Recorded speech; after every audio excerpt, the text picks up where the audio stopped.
शिक्षक प्रशिक्षण प्रतिष्ठान रे आरंभ हैला ऑनलाइन प्रशिक्षण।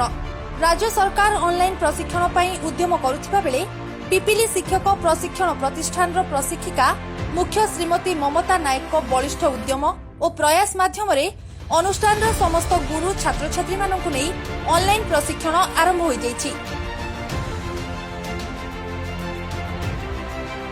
राज्य और देश में कोरोना महामारी तार काया विस्तार करथिबा समय रे छात्र छात्री माने शिक्षा ठारू दूरे रहिछन्ति। एमिति एक घड़ीसंधि मुहूर्त रे श्रीमती ममता नायक गुरु छात्र छात्री मानकु प्रशिक्षण प्रदान कराइछन्ति। वास्तव में से योद्धा होई कार्य आरंभ करिछन्ति।